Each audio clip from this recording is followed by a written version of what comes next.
O áudio que vocês vão ouvir agora é parte do podcast Xadrez Herbal. Caso vocês queiram ouvir mais sobre esse assunto e outros temas de política internacional, é só ir em xadrezverbal.com. Sem mais delongas, passemos para o primeiro dos 3 blocos do Giro de Notícias.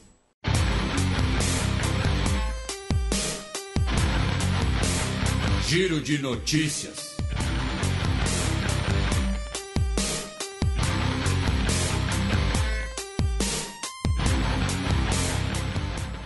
Duas notícias da quarta-feira retrasada, dia 13 de outubro. Casal gay celebra vitória em batalha por cidadania de crianças na Namíbia. Um casal gay na Namíbia, via barriga de aluguel, teve um filho, tá, que nasceu na África do Sul em 2019. E havia uma batalha judicial sobre a nacionalidade da criança. Se a criança poderia ser considerada de nacionalidade namíbia de nascença, tá? E o juiz da Suprema Corte, Thomas Masuku, decidiu que Yona Lu Delgado é, sim, filho de nacionalidade namíbia do cidadão namíbio Philip Lu e o seu marido mexicano Guilhermo Delgado, né? Por isso que tem até, né, o nome Yona, né? Imagino que seja um nome hispânico. Com isso, cria-se o precedente, né, do reconhecimento da nacionalidade via barriga de aluguel na Namíbia. Segundo o advogado do casal, o Uno Kajipuka Sibolili, que tudo isso é uma matéria da Reuters, no caso, ele disse que é importante, pois cria, né, um precedente, tá, para esse reconhecimento, até porque a criança, Yona Lu Delgado, tem 2 irmãs gêmeas que estão em casos separados e, segundo também a matéria, outros casais namíbios, tanto casais gays quanto casais hétero, costumam usar barriga de aluguel via a África do Sul, tá? Imagino que por questões econômicas. No caso da Namíbia, isso se torna ainda mais interessante porque não há o reconhecimento do casamento entre pessoas do mesmo sexo, tá? Esse casal ele é casado no México e também há ainda a criminalização de relações sexuais entre 2 homens, embora a matéria da Reuters faça ali um breve disclaimer dizendo que essa lei é raramente executada no país. Também na África Ocidental, em Cabo Verde, tivemos as eleições para presidente do país, tá? No caso, lembrando que Cabo Verde é um país semipresidencialista, tá? O chefe de governo é o primeiro-ministro. Agora tivemos a eleição para presidente, que é o chefe de Estado, e o vencedor foi o José Maria Neves, tá? Do Partido Africano da Independência de Cabo Verde, que é um partido atualmente um partido social-democrata, um partido de esquerda, porém historicamente é o Partido Comunista de Cabo Verde, um dos partidos protagonistas da independência do país, e o apelido do partido é os Tamarindos, né, por conta da cor do partido. E, finalmente, no Benin, o país, via o parlamento, se tornou um dos primeiros países da África Ocidental a legalizar, a regulamentar, melhor dizendo, o aborto de gestação, caso a gestação seja uma ameaça à vida da gestante, seja o resultado de violência sexual ou incesto, ou caso o feto tenha problemas particularmente severos, é a grafia usada no Africa News, para a sua formação, tá? E também pode ser autorizado nos 3 primeiros meses de gestação, caso a gestação possa agravar ou causar problemas e danos materiais, educacionais, profissionais ou morais incompatíveis com os melhores interesses da gestante, tá? Então, na prática, é possível que essa legislação acabe regulamentando o aborto de gestação nos primeiros 3 meses. Eu não vou dizer independente de motivo, porque é necessário apresentar, né, alguma razão. Porém, vocês veem que é um leque bastante amplo de possibilidades, e além desse prazo inicial de 3 meses, também há as outras permissões. Segundo a discussão no Parlamento do Benin e o ministro da Saúde do país, cerca de 200 mulheres morrem todo ano no país devido a complicações de abortos de gestação ilegais, o que corresponde a cerca de 20% de todas as mortes de mães no país. Deputados dos Estados Unidos aprovam aumento temporário do teto da dívida. Pois é, aqui no Brasil, né, a gente tem a opinião pública, né, tem discutido muito a questão do teto de gastos, né, devido à questão da substituição do Bolsa Família e tal, e eu não vou dizer que é uma discussão similar nos Estados Unidos, porém tem ali as suas particularidades, acaba sendo congruente em alguns pontos, que é a questão de autorizar mais gastos do governo para impedir aquele shutdown, né? Lembrando que a gente quase teve já um shutdown esse ano, tivemos shutdowns durante o governo Trump, durante o governo Obama, né? Que é quando o governo não pode, o governo federal dos Estados Unidos, no caso, não pode mais cumprir as suas obrigações, então ele, basicamente, instituições federais passam a deixar de operar, né? O primeiro efeito que a gente sempre vê é o fechamento dos parques federais, né? Parques, no caso, de preservação ambiental e tal. Nesse caso, a Câmara dos Estados Unidos, né, a Câmara dos Deputados, aprovou um aumento temporário do teto da dívida, o que vai impedir que tenha um shutdown esse ano, tá, até dezembro. E também havia o risco, né, de um descumprimento no pagamento dessas dívidas, o default, que muitas vezes é o bom e velho calote, né? Segundo o líder da maioria democrata na Câmara, né, lembrando que a líder da Câmara é democrata, é a Nancy Pelosi, porém ela, como líder da Câmara, ela não pode ser a líder da bancada partidária também, né? O líder da bancada partidária, o Steny Hoyer, disse que é atroz que a nossa nação se encontre nessa situação, mas devemos tomar as medidas necessárias para resolver o limite da dívida, tá? A Nancy Pelosi, inclusive, tenta buscar uma solução bipartidária, né? Embora não seja necessária, já que, lembrando, os democratas têm maioria na Câmara, tá? E tem uma maioria de um voto no Senado, porque o Senado está meio a meio, porém, o voto de Minerva é da vice-presidente, a Kamala Harris, que é democrata. Lembrando que a vice-presidência dos Estados Unidos acumula, né, a presidência do Senado.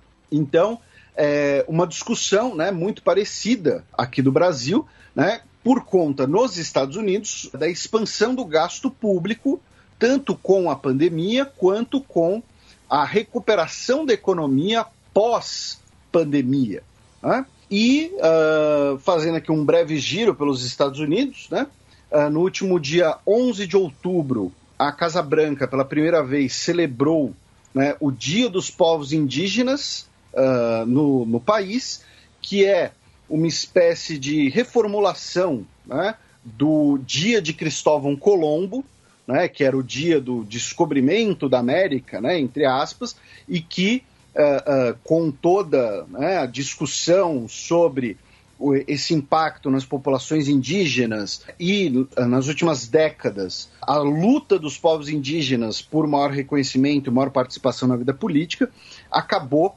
ganhando, né, outro contorno, e, nesse caso, o Dia dos Povos Indígenas, né, e pela primeira vez foi celebrado pela Casa Branca. Um piloto de testes da Boeing, o Mark Faulkner, de 49 anos, vai ser indiciado por ter mentido e ter feito conclusões enviesadas no seu relatório no processo de aprovação do Boeing 737 MAX, aquele que sofreu 2 acidentes, né, fatais com centenas de mortos em 2018 e 2019, né, um na Indonésia e o outro na Etiópia, e o piloto de testes vai ser indiciado criminalmente. Ele pode ter mentido, ele pode ter feito coisa errada? Pode. Agora, eu duvido muito que um piloto de testes decidiu produzir um relatório para a FAA, né, para a Federal Aviation Administration, da cabeça própria.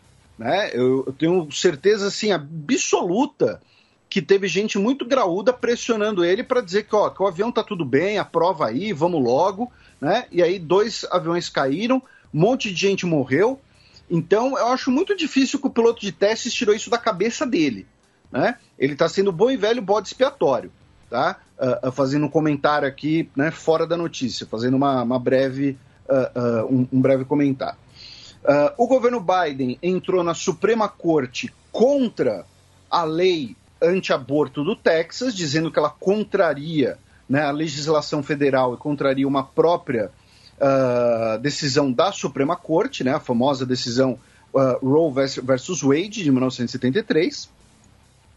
Também ainda nos Estados Unidos, o Comitê do Congresso, que está investigando os atos do ataque ao Capitólio no dia 6 de janeiro, na última terça-feira, dia 19, por unanimidade, recomendou a abertura de um processo criminal contra o Steve Bannon, tá? O ex-estrategista da campanha do Donald Trump e também figura próxima a algumas figuras ligadas ao governo brasileiro, como o deputado Eduardo Bolsonaro, filho do presidente.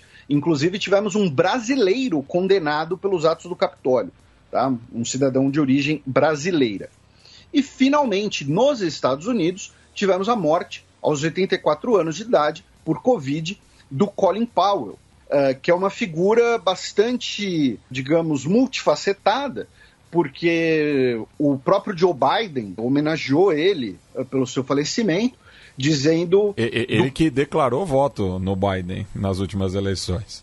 Isso. E falando do pioneirismo dele como um homem negro, né? Já que ele foi o primeiro homem negro a ser chefe do Estado-Maior Conjunto das Forças Armadas e a primeira pessoa negra a ser secretária de Estado nos Estados Unidos. Depois ele foi seguido, inclusive, pela Condoleezza Rice. Só que não podemos nos esquecer que o Colin Powell foi um dos mentirosos que sustentou a invasão do Iraque em 2003, que é um crime internacional. Aquilo lá foi um crime de agressão. A gente falou um pouco disso quando da morte do Donald Rumsfeld.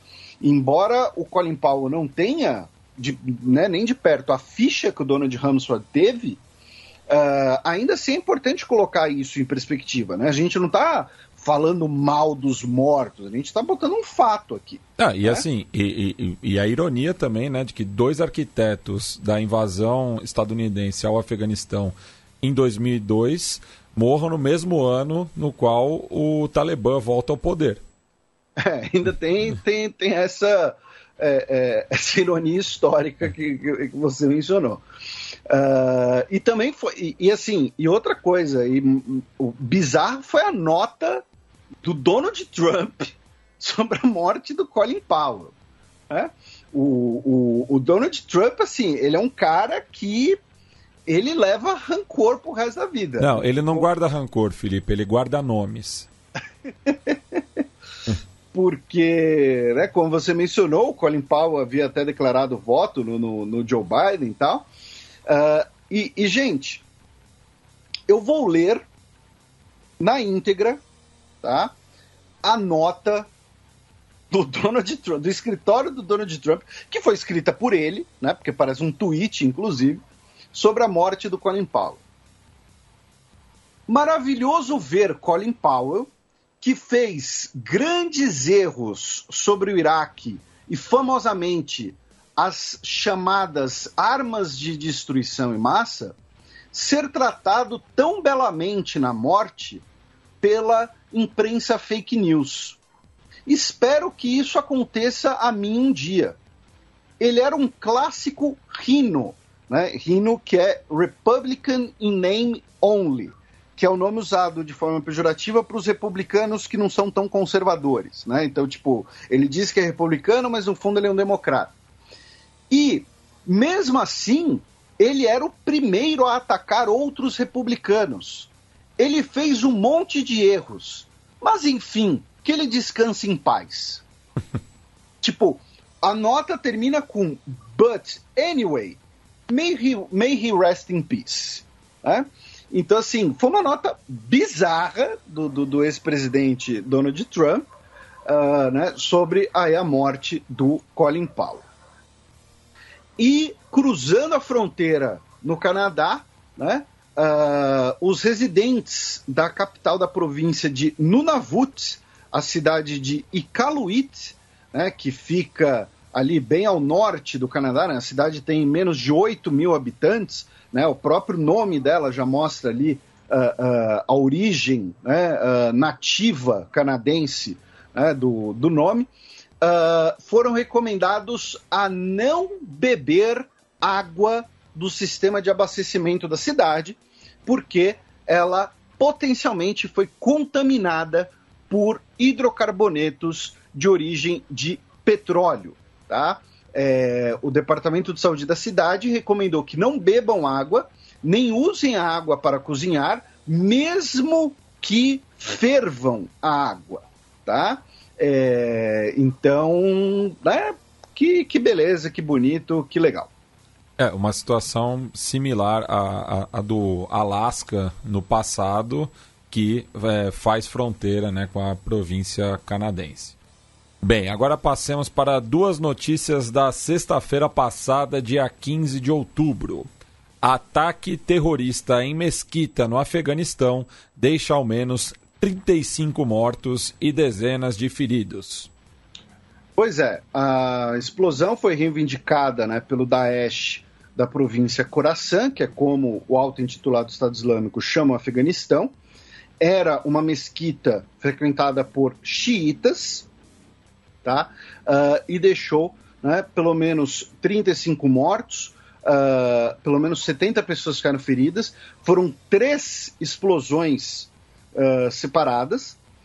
O Talibã disse que iria realizar uma operação de represália e que não precisava e que dispensava qualquer cooperação internacional para combater o Daesh, tá?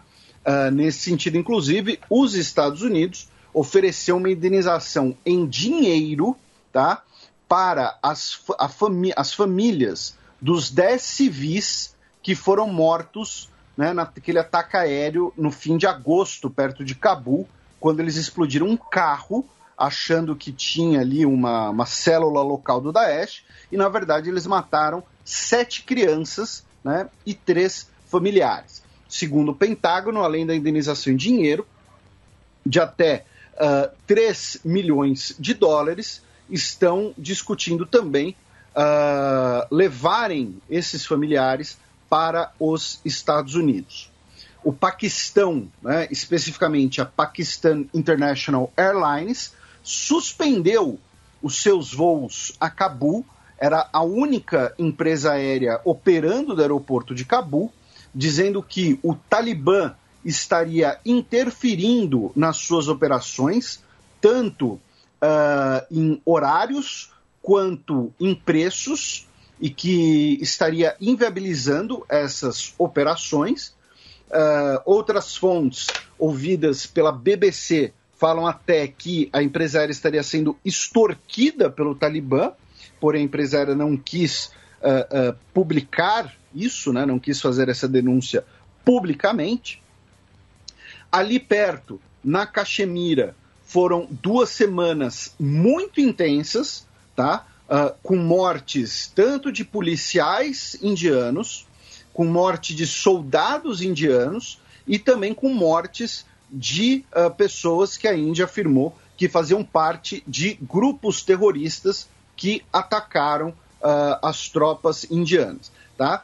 Estamos falando de pelo menos 12 mortos nos últimos 10 dias na Caxemira indiana. Lembrando que a região, né, da Caxemira indiana, que é Caxemira e Jammu, teve a sua autonomia suspensa, né, em 2019, ou início de 2020, agora a pandemia já perturbou o calendário interno na minha cabeça, e isso levou a uma escalada de tensões.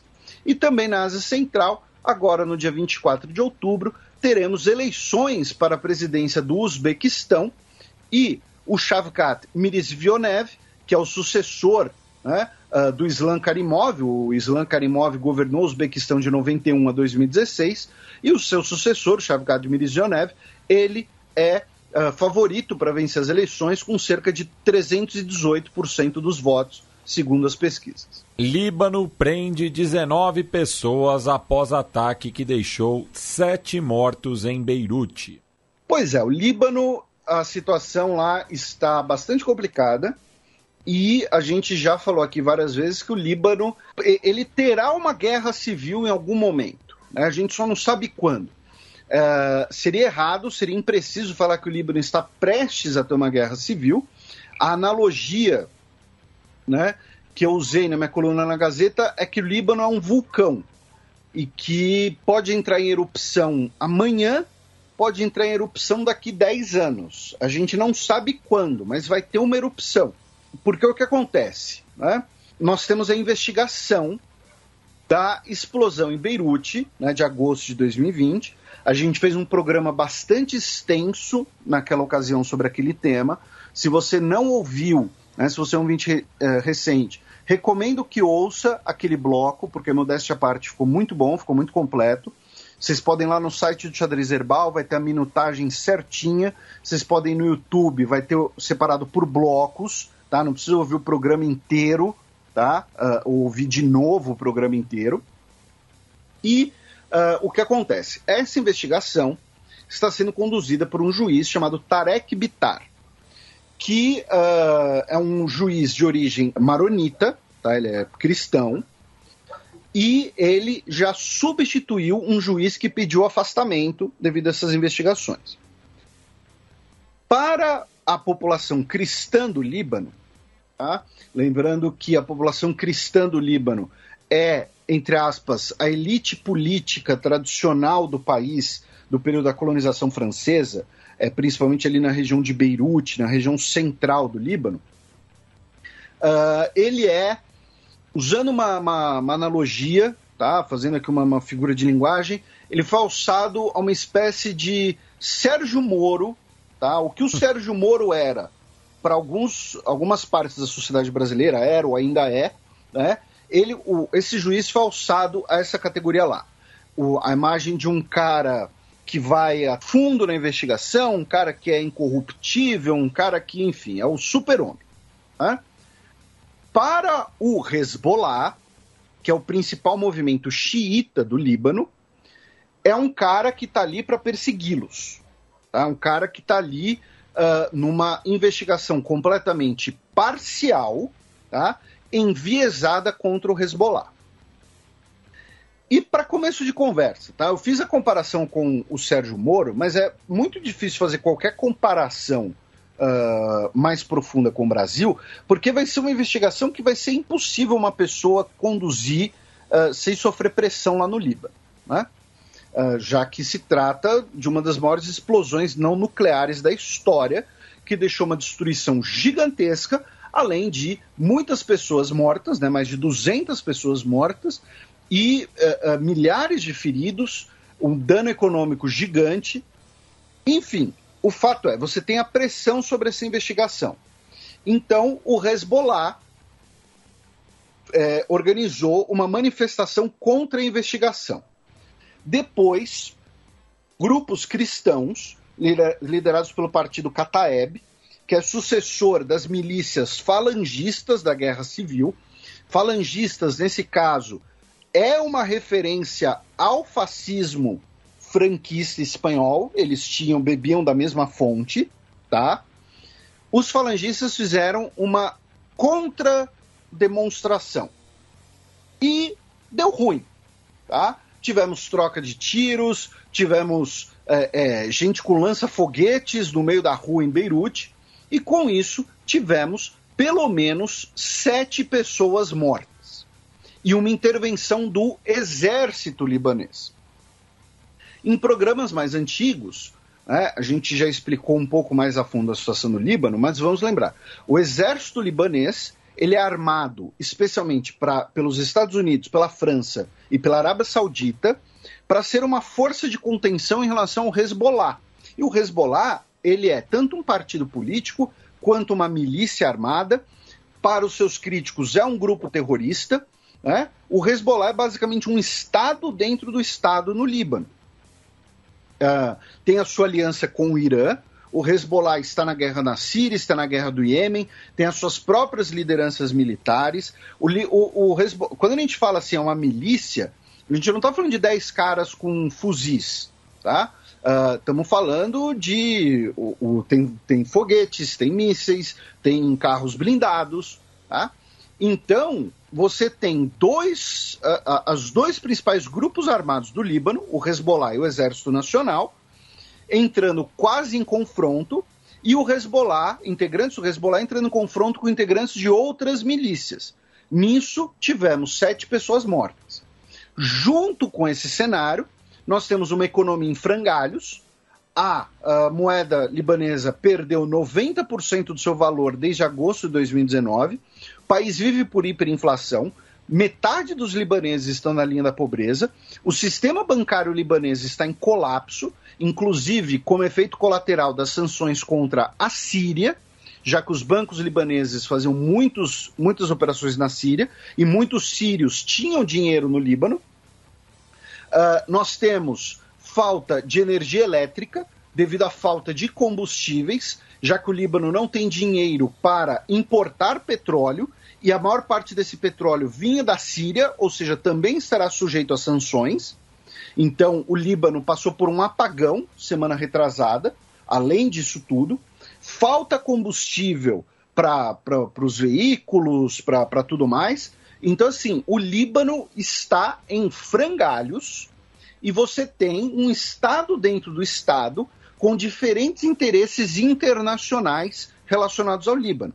Lembrando que, né, no cenário da guerra civil, nós temos os grupos sunitas e o governo libanês apoiados pela França, né, a ex-potência colonial, pelos Estados Unidos e pela Arábia Saudita, como eu mencionei, o Hezbollah, que é o grupo xiita apoiado pelo Irã, e as milícias cristãs eram apoiadas por Israel, tá, durante a guerra civil. Então, o Líbano, novamente, é um vulcão, tá, que em algum momento vai entrar em erupção, não sabemos quando. E as autoridades libanesas prenderam 19 pessoas depois desses confrontos. Tá? E ali do lado, na Síria, na quarta-feira, dia 20, nós tivemos um ataque à bomba a um ônibus do exército sírio que deixou pelo menos 14 militares mortos em Damasco. Tá? O grande diferencial é esse. O ataque foi em Damasco, é o episódio mais violento na capital da Síria desde 2017. Tá? Lembrando que Damasco, durante parte da Guerra Civil, ficou ali incólume. Né? Damasco ficou, entre aspas, vivendo normalmente. Então, é o episódio mais violento em Damasco desde 2017. Bem, passemos agora para o segundo bloco do Giro de Notícias.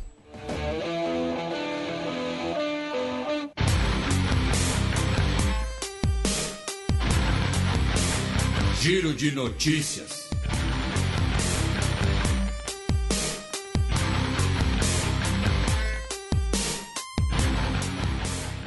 Notícia do sábado passado, dia 16 de outubro.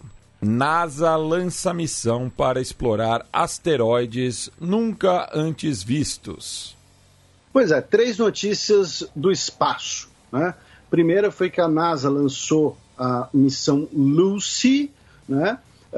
Que vai daqui a 12 anos chegar em Júpiter para explorar os asteroides que gravitam em torno de Júpiter. E são os asteroides troianos, né, que seriam alguns objetos mais antigos do Sistema Solar, enfim, várias questões interessantes. A segunda é que a China, né, lançou mais uma missão, a missão Shenzhou 13, e ela carrega a taikonauta, né, Wang Yaping, que vai se tornar a primeira mulher chinesa a fazer uma caminhada espacial. Tá? Eles vão acoplar, né, com a estação Tiangong, que é a estação espacial chinesa, e ela se tornará, então, a primeira mulher chinesa a fazer uma caminhada espacial.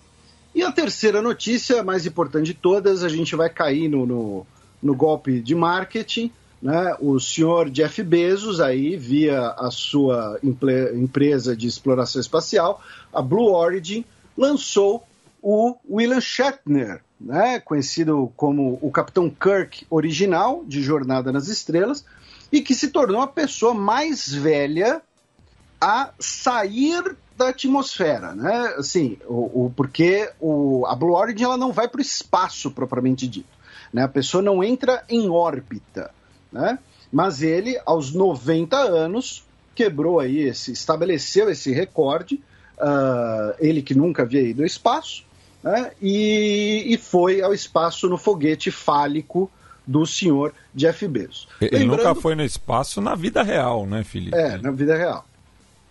E lembrando que foi um grande golpe de marketing, mas que funcionou, que a Blue Origin, repito, a pessoa não vai ao espaço propriamente dito, polui pra caramba, tá? Ainda é uma coisa muito incipiente, mas foi muito bonito, muito interessante ver o William Shatner, né, receber essa homenagem, ir até o espaço. Então, indo audaciosamente onde nenhum homem jamais esteve. Mentira, vários homens já estiveram, mas ele foi também. Notícia da última segunda-feira, dia 18 de outubro. 2 hindus são mortos e templos são vandalizados em episódios de violência em Bangladesh. Pois é, circula nas redes sociais, em Bangladesh, no WhatsApp, o que seria a imagem de um Corão, né, o livro sagrado do Islã, no colo de uma imagem de uma divindade hindu. Tá? Muita gente fala que seria uma montagem e tal, mas enfim, isso foi interpretado como uma profanação do Corão e levou a uma onda, né, de violência anti-hindu em Bangladesh. Lembrando que o Bangladesh é um país de maioria muçulmana. Tivemos, como a manchete disse, pelo menos 2 pessoas mortas, templos foram vandalizados, a polícia deteve mais de 300 pessoas, tá, por conta desses atos de violência, e Bangladesh é um país que tem agido muito para deter eventuais radicalizações, né? Bangladesh tem um grupo extremista islâmico que opera dentro do país, que assassinou, né, 2 ativistas LGBT anos atrás, inclusive, e recentemente, eu não lembro se a gente comentou no programa, acho que sim, Bangladesh condenou vários dos líderes desse grupo à morte. O grupo foi completamente desbaratado pelas autoridades, vários outros integrantes foram presos. Então, Bangladesh é um governo que tem agido muito para impedir esse tipo de conflito, tá? De conflito sectário religioso. Até porque, né, Bangladesh, sendo um país muito populoso, é que nem quando a gente fala da Índia, né? A Índia tem uma minoria muçulmana. Nesse caso, são 200 milhões de pessoas. Tá? Essa minoria muçulmana da Índia é a população do Brasil. Em Bangladesh, você tem uma minoria hindu, que é cerca de 10% da população, o que dá mais ou menos 18 milhões de pessoas, tá? Então, falar, tem uma minoria, tem ali acaba podendo enganar as pessoas. A gente está falando de 18 milhões de hindus em Bangladesh, é gente pra caramba, tá? Então, o governo tem agido nesse sentido. Ali do lado, Mianmar teve a sua junta militar excluída da cúpula da ASEAN, né, a Associação das Nações do Sudeste Asiático, dizendo que o país será representado por uma representação comercial e não política. Tá? O governo da junta militar de Mianmar também anunciou que vai libertar cerca de 5 mil pessoas que foram detidas nos protestos contra o golpe militar, como parte da celebração do Festival das Luzes, né, o Festival de Tadingyut, que marca um mês lunar, né, da tradição budista de Mianmar. E ali também na região, no Nepal e na Índia, mais de 180 pessoas, infelizmente, já morreram por conta de enchentes, tá, no Nordeste indiano e no Nepal. Além das enchentes, também tivemos deslizamentos de terras, cerca de 328 milímetros de chuva caíram do céu em 24 horas, tá? O que era previsto para ser a chuva inteira de outubro, choveu num período de 24 horas, o que levou a essas enchentes e deslizamentos. E no Sri Lanka, o almirante Wasantha Karanagoda foi inocentado, né, das acusações que colocavam ele como líder de um grupo que, durante a Guerra Civil, sequestrava crianças cobrando resgates e, caso esses resgates não foram pagos, as crianças eram mortas. O grupo matou 11 crianças, ele era acusado de ser o líder, porém as acusações foram retiradas. Também no começo da semana, Eswatini fecha escolas para conter protestos pró-democracia. A gente já explicou aqui um pouco, né? Eswatini, né, a antiga Suazilândia, é uma das últimas monarquias absolutistas do mundo, né? Junto com o Sultanato de Brunei, com a Arábia Saudita, né, com as monarquias do Golfo Pérsico em geral, né, que são aquelas monarquias em que o rei falou está falado, ponto final. Né, o rei que manda e acabou. E, especificamente, é a última monarquia absolutista da África. Né? Lembrando que nós temos uma monarquia absolutista na Europa, chama Santa Sé. Então, claro, né, é outro contexto, apenas um comentário jocoso. E nós temos vários protestos em Eswatini já tem algumas semanas. Primeiro, contra, né, o governo autoritário, que frequentemente demite, né, o primeiro-ministro, mas também pela questão da vida de luxo, de ostentação do rei Mswati III, que usa fundos públicos, enquanto o país sofre com a pandemia. Tá? Então, o rei, ele vive uma vida de ostentação mesmo, tá? Com fotos e tal, as várias esposas dele e tudo mais, enquanto o país sofre com a pandemia. E aí, como parte desses protestos, nós tivemos uma manifestação de profissionais da saúde e um boicote de médicos e enfermeiros a tratar policiais feridos durante as manifestações. Então, para você ver como a pandemia acaba também estando ligada a esse processo de transformação social. Ali perto, a Corte Internacional de Justiça emitiu o seu parecer sobre uma disputa de fronteira marítima entre a Somália e o Quênia, dando ganho de causa à Somália, tá? No final das contas, não foi nem ganho de causa, foi uma solução salomônica, tá?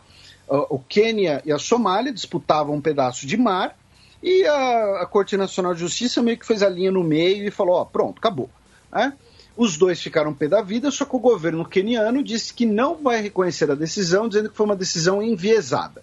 Aí, o seu Quênia, o seu Kenyatta, não adianta você ir na corte, seja Internacional de Justiça, seja onde for, para só aceitar, né, a decisão se ela for do seu agrado. Aí não adianta, né, amigo? Então você tem que colaborar. Você foi para a corte, você topou a decisão qual que fosse. Então, e nem foi uma decisão assim flagrante, como eu disse, foi uma decisão salomônica. Cortaram o pedaço que estava sendo disputado no meio e ponto final. Finalmente, na Etiópia, temos uma nova ofensiva do governo federal etíope contra a região do Tigray, incluindo ataques aéreos que, segundo entidades de direitos humanos, teriam deixado crianças e mulheres mortos. E fechando esse bloco, mais uma notícia do dia 18, já que a China negou testes de míssil hipersônico e diz que lançou veículo espacial. Pois é, a gente falou um pouco do tal míssil hipersônico uns 2 anos atrás, quando a Rússia testou o seu primeiro, né? A grande questão do míssil hipersônico é que, ao contrário do míssil balístico, né, do foguete, né, que tem uma trajetória justamente balística, ou seja, ele sobe e desce, o míssil hipersônico ele consegue ir, entre aspas, em linha reta até o seu alvo. Então, ele é mais difícil de ser captado por satélites, por sistemas de radar, o tempo de resposta acaba sendo diminuído muito e também permite rotas malucas, entre aspas, para você atingir o inimigo. Então, onde os Estados Unidos concentra as suas defesas, seu monitoramento antimíssil? Na sua fronteira norte, o sistema NORAD, né, durante a Guerra Fria. Por quê? Porque o Ártico é a fronteira mais curta entre Estados Unidos e União Soviética, o míssil cruzando o Polo Sul, o Polo Norte. A China, ou até mesmo a Rússia, você pode lançar um míssil em direção ao Polo Sul, tá? Ele dá a volta no globo e atinge os Estados Unidos, entre aspas, pelas costas, tá? Por trás das suas defesas. A China teria testado um míssil desse tipo, porém, segundo as autoridades de inteligência dos Estados Unidos, porém a China nega e disse que o que eles testaram foi um veículo de lançamento espacial que caiu no Oceano Pacífico, tá? De qualquer maneira, os Estados Unidos também anunciou mais um exercício militar no Estreito de Taiwan. Depois, na última segunda-feira, dia 18, Rússia e China realizaram um exercício militar no Mar do Japão, tá? Atravessando o estreito que separa 2 das ilhas japonesas, tá? Então, assim, literalmente cruzaram o Japão, tá? Navios de guerra da China e da Rússia cruzaram o Japão. Lembrando que o Japão é um arquipélago, né? E talvez mais interessante nesse sentido foi que ontem, quinta-feira, dia 21, o Joe Biden, respondendo uma pergunta da imprensa, disse que os Estados Unidos têm compromisso em defender Taiwan de um ataque militar, tá? A gente falou bastante disso no último programa, a gente já falou muito aqui sobre o Estreito de Taiwan, a situação de Taiwan e da China, e também tivemos o Dia Nacional da República, né, celebrado em Taiwan na semana passada, foi celebrado com um desfile militar e um discurso da presidente, né, ou da governadora da província rebelde, segundo Pequim, né, Tsai Ing-wen, dizendo que Taiwan vai se defender e Taiwan tem uma vocação democrática e vai seguir a vontade do povo taiwanês, né? Ou seja, ela falou basicamente como um país independente. Lembrando que oficialmente Taiwan nunca declarou independência também. E o discurso foi criticado pelo Ministério de Relações Exteriores da China, que novamente disse que caso Taiwan busque uma declaração de independência, ela fechará as portas para qualquer diálogo. Passemos para o terceiro e último bloco do Giro de Notícias.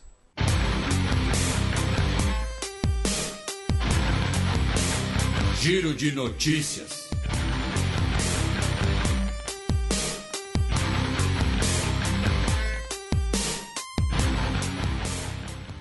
Duas notícias da última terça-feira, dia 19 de outubro. Mali anuncia intenção de abrir negociações com a Al-Qaeda. Pois é. Eu devia até pedir desculpa para os nossos ouvintes, porque faz vários programas em que a gente menciona um pouco do Mali, a gente sempre comenta o que está ocorrendo no Mali, mas faltou um pouco de aprofundamento da nossa parte em alguns momentos, e foi uma declaração quase, entre aspas, óbvia, que eu me senti, pensei, putz, a gente devia ter cogitado isso no programa, que parte da razão do golpe militar, parte da razão, inclusive, do rompimento com a França, é que as autoridades do Mali, que atualmente governam o Mali, desejam encerrar a guerra civil via a negociação. E, no caso, a negociação com os extremistas que são filiados à Al-Qaeda dentro do Mali. Isso, obviamente, desagradou alguns setores do governo, desagrada, né, obviamente, e também, principalmente, desagrada a França, né, que está ali, que pelo menos justifica a sua presença, né, ali no combate à Al-Qaeda. A gente já falou bastante aqui, várias vezes, da influência francesa nos países que eram do seu império colonial dentro do continente africano, né, e a postura, inclusive, o imperialismo monetário francês, né, já que os francos africanos são lastreados pela França, né? Então, o governo anunciou que pediu que as autoridades religiosas do país, né, o Alto Conselho Islâmico do Mali, comecem as negociações para um acordo de paz com o Jamaat Nusrat Islam al-Muslimin, que é o grupo local filiado à Al-Qaeda. Então, foi uma daquelas notícias que, assim, que, como eu disse, eu bati e falei, putz, por que a gente não pensou nisso antes? Que, no final das contas, acaba sendo esse um dos motivos de distensão interna, tanto do golpe militar quanto o rompimento francês. E, supostamente, no dia 31 de outubro, teremos, né, um referendo constitucional no Mali, que pode ser adiado, mas que remanejaria, né, as regiões do Mali para evitar a influência de grupos separatistas, diluir, melhor dizendo, e também concentrar poderes na figura do presidente. Ainda no noroeste africano, tivemos um ataque a uma mesquita no Níger, perto da tríplice fronteira com Burkina Faso e Mali, que deixou cerca de 10 pessoas mortas. Tá? E no Camarões, tivemos um policial na cidade de Buea, que fica bem na região anglófona, né? É uma das maiores cidades, né, da região anglófona do Camarões, é a capital da proclamada República da Amazônia, né, que é o separatismo anglófono dentro de Camarões, né? Lembrando que Camarões é um país que a maioria dos habitantes falam francês, porém uma parte do país fala inglês, e isso é decorrência da partição, não apenas da partição colonial no século XIX, mas também do fato de que uma parte do Camarões era alemão e muda de mãos com a Primeira Guerra Mundial. E o que acontece? Na cidade de Buá, um policial atirou e matou uma menina de 5 anos de idade. Como se fosse uma van escolar, estava transitando e foi solicitado que a van parasse numa blitz. A van não parou e o policial atirou. E uma menina morreu. E nisso o policial foi linchado.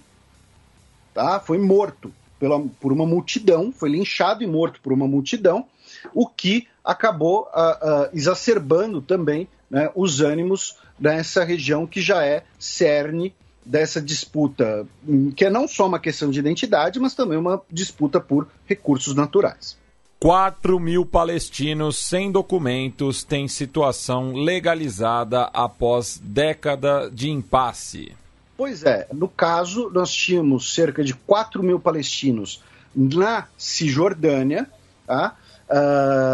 Eles eram ex-moradores da faixa de Gaza, que depois que Israel se retirou, né, da faixa de Gaza em 2007, eles, em 2005, melhor dizendo, essas famílias progressivamente também se retiraram, afirmando que não queriam viver sob um governo do Hamas ou que sofreriam perseguição, assédio pelo Hamas, e foram para a Cisjordânia. Tá? Essas cerca de 4 mil pessoas estavam numa espécie de limbo jurídico, tá? E agora tiveram a sua situação irregularizada. Por que isso? Primeiro, a sede do executivo palestino, o governo palestino de Ramallah, não tem autorização para emitir documentos de identidade sem autorização de Israel. Então, Israel bloqueava esses documentos de identificação para evitar que palestinos de todos os lugares, né, inclusive a discussão sobre o chamado direito de retorno, né, que fossem para a Cisjordânia, a autoridade de Ramallah, a autoridade palestina de Ramallah, simplesmente emitisse a documentação, cumprindo ali o seu papel de governo nacional. Então você tivesse, na visão de Israel, subitamente dezenas de milhares de pessoas na região, de pessoas, entre aspas, novas na região. Como Israel não autorizava, essas pessoas viviam num limbo jurídico, sem documentação. E aí agora, no que o ministro da Defesa israelense, Benny Gantz, classificou como um gesto humanitário, né, essas pessoas tiveram sua situação regularizada. Porém, primeiro, gesto humanitário coisa nenhuma, não fez mais do que obrigação. E segundo, eu imagino também que isso tem ligação com o fato, né, da principal coalizão de partidos árabes fazer parte, né, apoiar a atual formação do governo israelense. Né, a gente falou sobre isso, né, que para tirar o Netanyahu do poder, também fizeram uma frente ampla, né, em Israel.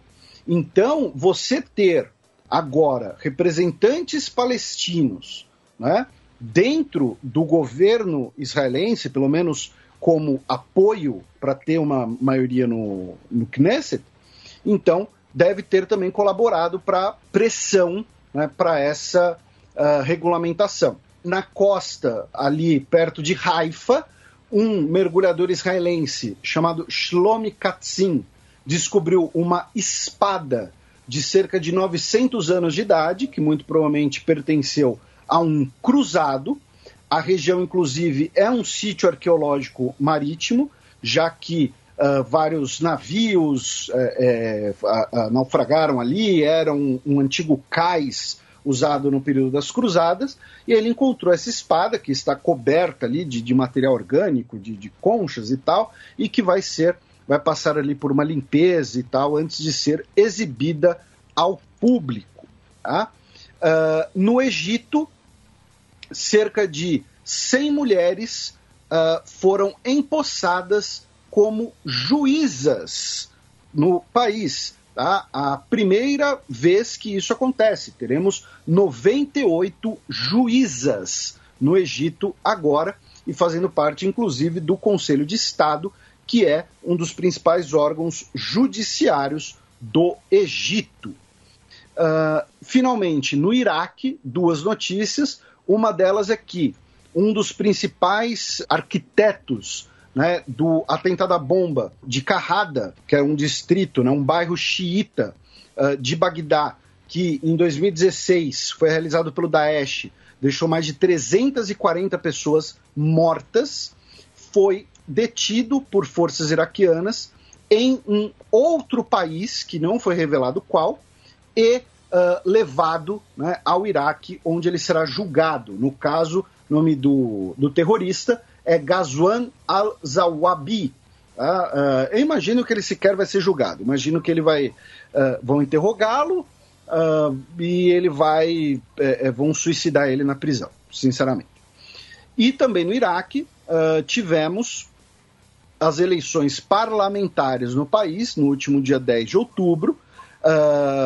Ainda não foram contabilizados todos os votos, tá? Ainda faltam contabilizar cerca de 5% dos votos, porém isso faz com que cerca de 20 dos assentos do parlamento ainda estejam sem vencedor, não podem ser declarados o vencedor. Tá? Então, quando nós tivermos os resultados finais, a gente vai comentar as eleições iraquianas. Notícia da quarta-feira passada, dia 20 de outubro. Coreia do Norte diz ter lançado novo tipo de míssil de submarino. A Coreia do Norte lançou imagens, né, de um míssil balístico de curto alcance que teria sido lançado de um submarino. Vejam que eu disse que teria sido lançado, porque as imagens elas mostram um míssil sendo lançado debaixo da superfície da água e o míssil voando seguindo sua trajetória. A Coreia do Norte já havia testado um míssil dessa maneira, lançado a partir de uma plataforma submarina. As imagens mostram o míssil sendo lançado e um submarino na região ali perto da onde o míssil é lançado. Mas não foram publicadas imagens do lançamento do míssil pelo submarino.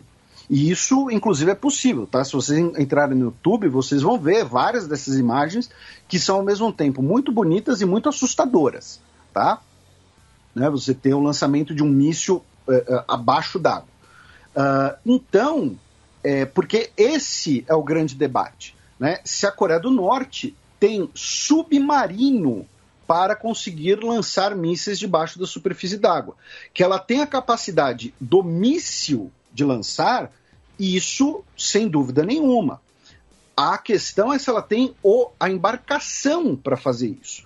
Porque os submarinos norte-coreanos, eles são basicamente modelos a partir de antigos modelos soviéticos e que são, como é que eu posso dizer, modernizados, né, pela própria Coreia do Norte. Só que não é um processo simples você fazer um submarino que consiga lançar um míssil balístico. Tá? Não é uma coisa... Não é você ter um carro e aumentar a velocidade do carro. Tá? Você aumentar a potência dele. Então, há muito tempo, né, se especula que a Coreia do Norte está produzindo um submarino próprio com capacidade, né, de lançar um eventual míssil balístico, tá? Que seria o modelo SIMPO, que é, como eu disse, baseado em modelos, né, soviéticos, mas não tem a imagem definitiva. Então pode ser uma declaração justamente vaga, né, para deixar com a pulga atrás da orelha. No sul da península, a Coreia do Sul lançou o seu primeiro foguete para colocar um satélite em órbita, o Nuri. O presidente Moon Jae-in esteve presente no lançamento e o satélite teria tido uma falha na hora de entrar em órbita. E aí a gente vai lembrar uma coisa que a gente explica aqui desde o início do podcast, tá? Que muita gente, né? Você falar que um país lançou um míssil, né, dá uma noção de agressividade. Você falar que um país lançou um foguete dá uma noção de ciência, de exploração. Mas a diferença entre um míssil balístico intercontinental e um foguete é o destinatário só. Tá? O que eu quero dizer com isso? A Coreia do Sul lançou um míssil balístico intercontinental, que é esse modelo Nuri. A grande questão, a grande diferença, né, além da trajetória, é o desenvolvimento dos veículos de reentrada, né? Porque uma coisa é você soltar um foguete que vai colocar uma coisa no espaço, no vácuo. Outra coisa é você soltar um míssil, né, um foguete, que vai soltar um objeto que precisa reentrar na atmosfera. Tá? Claro, sendo bem superficial e sendo não físico. Tá? Mas então, na prática, a Coreia do Sul agora lançou também um míssil balístico. Tá? Na prática, é isso que significa.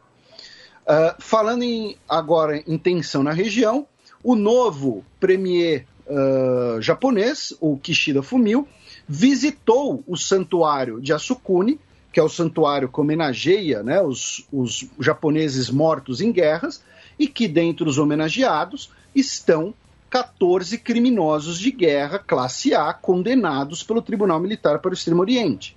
E é o tipo de visita que sempre gera protestos das repúblicas coreanas e da China. Por quê? Porque foram os países que sofreram com esses criminosos. Se você quiser entender um pouco melhor sobre isso, tem um Nerdologia chamado sobre os crimes de guerra japoneses, que eu falo de Attack on Titan. Tá? Se você gosta do anime de Attack on Titan, assista esse Nerdologia. Tá? E as pesquisas, né, de opinião para as eleições japonesas que vão ocorrer no final desse mês, daqui a 10 dias basicamente, colocam o Partido Democrático Liberal, né, o Partido Conservador Japonês, em primeiro nas pesquisas, e em segundo lugar está o nulo. O nulo não, né? Porque não é exatamente voto nulo. Em segundo lugar está o não vou votar, melhor dizendo. Abaixa o volume porque lá vem Breaking News. Aristides de Souza Mendes, o Schindler português, é agora homenageado no Panteão Nacional. Essa é a manchete no post do Ora Pois, da Juliana Miranda, e o diplomata, né, que foi homenageado, né, no Panteão da Pátria português, ele era cônsul português na França em 1940 e desafiou, né, as ordens do então ditador Antônio de Oliveira Salazar e emitiu milhares, né, de vistos para judeus que tentavam, né, que buscavam fugir da perseguição nazista. Tá? Então, ele depois, inclusive, foi expulso da carreira diplomática e morreu na pobreza, tá? Infelizmente. No Panteão Nacional, ele poderia ser sepultado ali, porém, segundo as informações da Juliana Miranda, a família preferiu manter a sua sepultura na sua cidade natal, Cabanas de Viriato, né? Lembrando que Viriato era o líder céltico de onde hoje é Portugal, né? Que teria enfrentado os romanos, né? Inclusive é possível que o nome dele não fosse Viriato, né? Que Viriato fosse como os romanos chamavam ele, no sentido de ser um cara muito viril, né? De ser era o chefão, né? Enfim, digressão à parte, ele não será sepultado no Panteão Nacional, apenas homenageado, e terá uma placa lá com o nome dele, ele que possivelmente salvou milhares de pessoas da morte na mão dos nazistas.